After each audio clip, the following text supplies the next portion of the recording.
Election করবা, দেখো না কি হয়। তার জন্য সাধারণ আওয়ামী লীগের কর্মীরা লাঞ্ছিত হবে, অপমানিত হবে, কষ্ট করবে, এটা ঠিক না। বর্তমান সরকার বাহাদুরকেও বলি, এই প্রত্যেক দিন লোক ধরে নিয়ে যান, বন্ধ করেন, আজকের থেকেই বন্ধ করেন, অন্তত পক্ষে টাঙ্গাইলে ধরা বন্ধ করেন। কালকে যে 13 তারিখ লকডাউন দিছিল, যার জন্যে সব জায়গাতেই কম বেশি 2, 4, 5, 10 জনকে গ্রেপ্তার করা হয়েছে। এত সুখে থাকেন না, ভালো হবে না।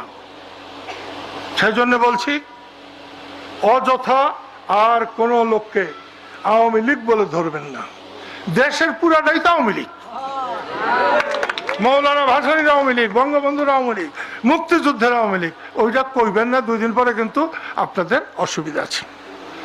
আমি আর আমার কথা না বাড়িয়ে বলতে চাই যে শেখ হাসিনাকে আমি ধন্যবাদ দিব এই জন্যে, এবং আমার অন্তর থেকে ধন্যবাদ দিচ্ছি যে শেখ হাসিনা সবার আগে অধ্যাপক ইউনূসকে চিনেছেন। আমরা অনেকেই তারপরে অনেক পরে চিনলাম। আমি তো বহু মানুষের পরে চিনলাম, কারণ আমার তো মনে হইতো অধ্যাপক ইউনূস খুব একটা ভালো মানুষ। আজকে এই মসজিদের কাছে দাঁড়িয়ে বলি, ইউনূস সাহেব, আপনি বিদ্বান মানুষের, যোগ্য মানুষের, ভালো মানুষের পরিচয় দিতে পারেন নাই। শেখ হাসিনা বলতো আপনাকে সুদখোর, আমি ভাবতাম যে অন্যায় করছেন। আজকে বলছি যে উনি ঠিক বলেছেন।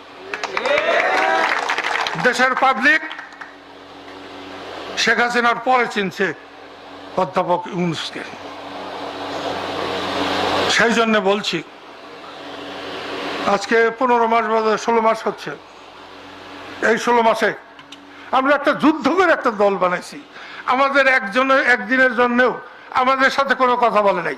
জামাতের সাথে কথা বলে, বিএনপির সাথে যখন যা দরকার কথা বলে, আর একটা কি জানি না, এনসিপি, জুলাই আন্দোলন। আমি কিন্তু আজকেও জুলাই আন্দোলনকে সমর্থন করি।